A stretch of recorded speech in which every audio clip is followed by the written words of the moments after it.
আল আকসা জেরুজালেমে অবস্থিত বিস্ময়কর এই নান্দনিক মসজিদকে ঘিরে কি রয়েছে যাকে আঁকড়ে ধরতে এত প্রচেষ্টা, এত সংঘাত, এত রক্ত? বিশেষজ্ঞদের মতে আল আকসা হচ্ছে মুসলমানদের প্রথম কিবলা। তবে সবচেয়ে বিস্ময়কর ব্যাপার হলো এটি শুধু মুসলিমদের কাছেই অত্যন্ত পবিত্র স্থান এবং নিদর্শন হিসেবে পরিচিত নয়, এর গুরুত্ব রয়েছে ইহুদি এবং খ্রিস্টানদের কাছেও। অর্থাৎ মুসলিম, ইহুদি এবং খ্রিস্টান এই তিন ধর্মের মানুষদের কাছেই এটি অত্যন্ত পবিত্র এবং গুরুত্বপূর্ণ স্থান হিসেবে হাজার হাজার বছর ধরে পরিগণিত হয়ে আসছে। এখন প্রশ্ন হলো, এই তিন ধর্মের যোগসূত্র কিভাবে সম্ভব হলো এই মসজিদকে কেন্দ্র করে? সেই ইতিহাস এবং বিস্ময় জানতে হলে আমাদের খুঁজে বের করতে হবে এই মসজিদ সম্পর্কে তিনটি ধর্মই আলাদা আলাদা করে কী ব্যাখ্যা রেখেছে।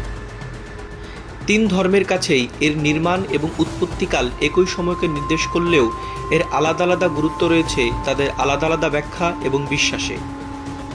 খ্রিস্টান সম্প্রদায় বিশ্বাস করে যে যীশুখ্রিস্ট অর্থাৎ ইসলাম ধর্মে যিনি হযরত ঈসা আলাইসাল্লাম হিসেবে পরিচিত, তাকে এখানেই ক্রুশবিদ্ধ করা হয় এবং তার দেহটি এখানেই রাখা আছে।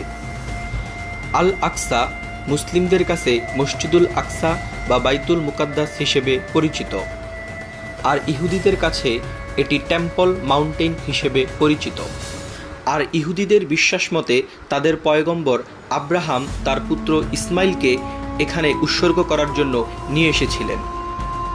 এখানে উল্লেখযোগ্য বিষয় হলো আব্রাহাম হিব্রু ভাষার শব্দ, এটি মুসলিম ধর্মে হযরত ইব্রাহিম আলাইসাল্লামকে নির্দেশ করে থাকে।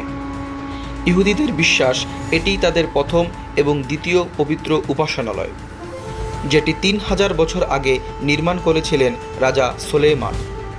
তাদের প্রথম উপাসনালয়টি ধ্বংস করেছিল বেবিলনীয়রা এবং 70 খ্রিস্টাব্দে দ্বিতীয় উপাসনালয়টি ধ্বংস করে রোমান সেনাবাহিনী।